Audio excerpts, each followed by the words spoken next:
पिछले 52 से ज़्यादा दूध देगी यदि आपकी गाय भैंस, ये फार्मूला अपना लो। यदि आपकी गाय भैंस जैसे ब्याई हुई है तो उसमें दूध की मात्रा नहीं बढ़ी, या पिछले 52 में, कहने का मतलब है कि जैसे पिछले 52 में 20 लीटर दूध देती थी लेकिन अब दूध कम है, या जिस प्रकार से 15 लीटर दूध देती थी लेकिन अब 52 में कम है, या उतना ही दूध देती है, तो उस दूध से आप ज़्यादा दूध बढ़ाने के लिए आपको कौन सा फार्मूला अपनाना चाहिए जिससे कि आपकी गाय भैंस में सबसे ज़्यादा अच्छा रिजल्ट देखने को मिले, बिना किसी साइड इफेक्ट के, बिना किसी नुकसान के। क्या अपनाना चाहिए, क्या देना चाहिए, जो मैं तरीका बता रहा हूँ उस तरीके से यदि आप अपने भैंस या गाय को यदि वह दे देंगे तो आप उन्हें आसानी से दूध की मात्रा बढ़ा सकते हैं पिछले 52 से। वीडियो जरूर लंबी हो सकती है लेकिन स्किप करके में देखना, पूरा देखना। इस चैनल पर अभी नए आए हैं या पहली बार जुड़े हैं तो पहली बार चैनल को सब्सक्राइब कर ले, साथ में बेल आइकन ऑल ऑप्शन में। आपको पता है कि चैनल पर सही, सटीक और साइंटिफिक मेथड से आपको जानकारी दी जाती है। ये देखो सबसे बड़ी समस्या है पशुपालकों की कि हमारे जो पहले गाय थी या भैंस थी, पिछले 52 में दूध भी ज़्यादा था, दूध भी कम हो रहा है, और या पिछले 52 जितना ही दूध है उससे ज़्यादा दूध होना चाहिए था, तीसरा ब्याउत हुआ है, दूसरा ब्याउत हुआ है, चौथा ब्याउत हुआ है, पांचवा ब्याउत हुआ है, या ज़्यादा ब्याउत हो जाता है तो उस स्थिति में फिर क्या होता है कि थोड़ा दूध कम होना स्टार्ट हो जाता है।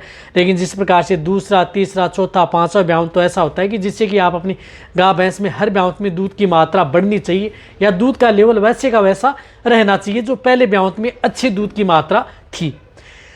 तो आपको ये ध्यान में रखना है। सबसे पहले तो आपको जैसे यदि आपकी गाय भैंस की डिलीवरी होती है, बच्चा देती है, तो उसके बाद में ये ध्यान में रखना चाहिए कि जेर समय पर डाल देना चाहिए। ये बहुत ज़्यादा ध्यान में रखना है। जेर का कुछ भाग उसके शरीर में नहीं रहना चाहिए, ज़्यादा लंबे समय तक नहीं रहना चाहिए, यानी 12 घंटे के अंतराल में आपकी गाय भैंस है वो प्रॉपर पूरी जेर डाल देनी चाहिए। पता है कि उसके बाद में क्या है कि वेजाइनल इन्फेक्शन होना स्टार्ट हो जाता है, बच्चेदानी में या गर्भाशय में जेर का कुछ भाग रह जाए तो संक्रमण हो जाता है। तो उसकी वजह से सबसे ज़्यादातर जो पशु हैं उनमें दूध की मात्रा उसकी वजह से नहीं बढ़ पाती है। तो एक तो आपको ये ध्यान में रखना है कि उसके बच्चेदानी की सफाई प्रॉपर होनी चाहिए, जेर प्रॉपर मात्रा में डाल देनी चाहिए। यदि नेचुरल यदि जेर गिर जाती है तो बहुत अच्छी बात है, नहीं गिरती है तो आपको जो मैंने एक वीडियो बनाई थी उस तरीके से आप उसकी जेर गिरवा सकते हैं। एक तो सबसे पहले ये आपको ये ध्यान में रखना है। और साथ में आप अपने पशु को जैसे ब्याने के बाद में उसे अच्छी डाइट व दाना मिश्रण, देखो डाइट व दाना मिश्रण देना है, क्योंकि ब्याने के बाद में पशु की एनर्जी है वह डाउन होती है। यानी एनर्जी क्या हो जाती है कि डाउन हो जाती है। ब्याने के बाद में आपके पशु को एक्स्ट्रा एनर्जी की ज़रूरत होती है। एक्स्ट्रा एनर्जी की ज़रूरत होने के लिए आप अपने पशुओं को इसमें साथ में क्या मिला करके दे सकते हैं कि एनर्जी को बूस्ट करने के लिए जो गुड़ या शक्कर, जो मैंने कई वीडियो में बताया, गुड़ का भी उपयोग कर सकते हैं, शक्कर का भी उपयोग कर सकते हैं। यदि जिस प्रकार से यदि पशु में ज़्यादा गर्मी होती है या ज़्यादा गर्मी युक्त है तो उस स्थिति में आप शक्कर का उपयोग करें जो गुड़ का ही भाग होता है, अन्यथा आप गुड़ का भी उपयोग कर सकते हैं। जिस तरह से अब सर्दी का मौसम है तो आप अपने पशुओं को गुड़ जरूर देना चाहिए।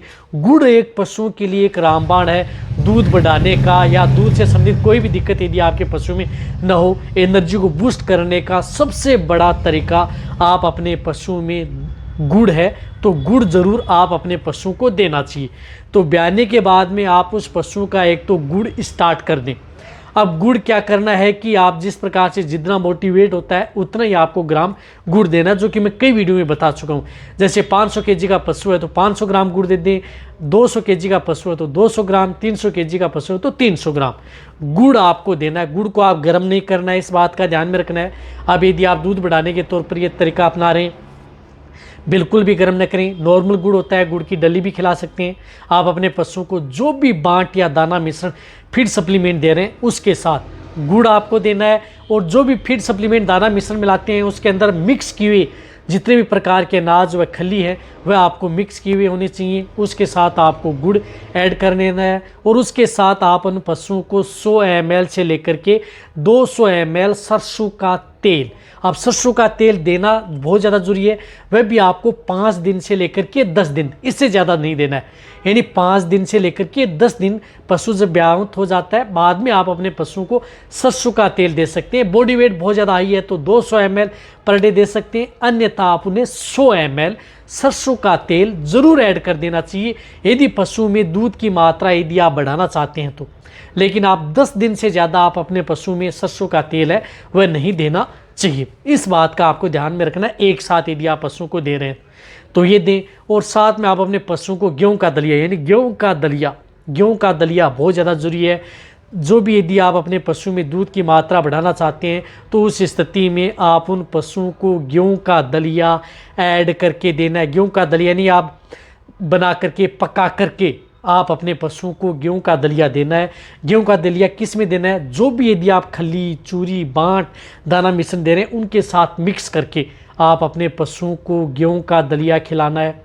जितना आप पशुओं को अनाज खाते हैं उससे आप अपने पशुओं को 30% खाने का मतलब है कि जिस प्रकार से 5 किलो दे रहे हैं तो 1.5 किलो पर डे गेहूं का दलिया दें। 10 किलो यदि अनाज दे रहे हैं पशुओं को तो आप 3 किलो गेहूं का दलिया आप ज़रूर ऐड करें उसके साथ।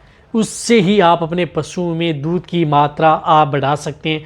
और जब भी यदि आप गेहूं का दलिया ऐड कर रहे हैं तो उनके साथ आप मीठा सोडा यानी खाने का सोडा आप ज़रूर ऐड करें। 20 ग्राम यानी 20 ग्राम मीठा सोडा आप लगातार दे सकते हैं क्योंकि ये रूमन बफर का काम करता है। तो आप अपने पशु को जो भी अनाज, दाना, मिश्रण यदि आप ज़्यादा देते हैं तो आपके पशुओं की रूमन की पीएच को कम नहीं होने देगा। साथ में आपके पशुओं में जिस प्रकार से इंडाइजेशन संबंधी दिक्कत है, अदर कोई दिक्कत वह भी नहीं होने देगा और दूध की मात्रा बढ़ाएगा और फैट की मात्रा भी बढ़ाएगा। तो इनके साथ आप मीठा सोडा ऐड करना है। तो आप कैसे दूध की मात्रा बढ़ा सकते हैं ये तो आपको करना ही करना है। इनके साथ साथ आप अपने पशुओं को जो मैं एक लिक्विड बता रहा हूँ वह लिक्विड आप अपने पशुओं को ज़रूर देना है।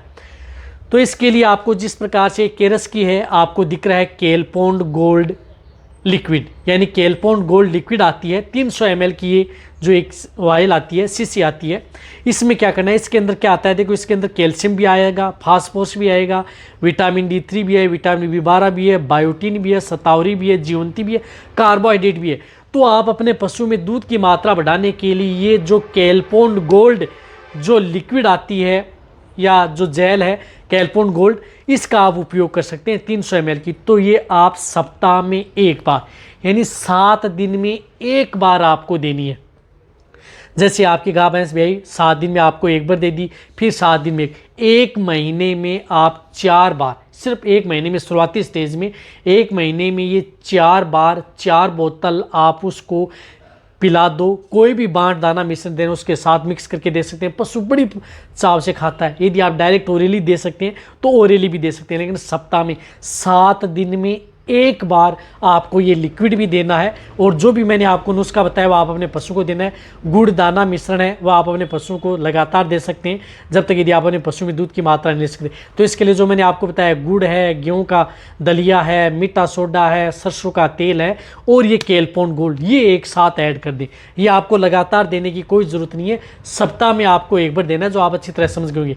एक महीने में 4 बार दे दें, इससे ज़्यादा न दें, फिर आपका दूध पशु पीक पर आ जाएगा, लंबे समय तक दूध देता रहेगा। जो पशु दूध नहीं दे रहा है, पाउच नहीं रहा है, कम हो रहा है, सभी की समस्या दूर हो जाएगी। और एक आप अपने पशु की जैसे 20-25 दिन का हो जाता है तो एक उससे पेट के कीड़े मारने की दवा ज़रूर दे देना, वो ज़रूर देनी है आपको। और फिर ये नुस्खा अपनाएं। मैं कह रहा हूँ कि पिछले ब्राउन से आप अपने पशु में कई गुना दूध की मात्रा बढ़ा सकते हैं बिना किसी साइड इफेक्ट, बिना किसी नुकसान की। तो वीडियो जितना हो सकता है शेयर करें। इसी तरह वीडियो देखते रहें। थैंक्स, धन्यवाद।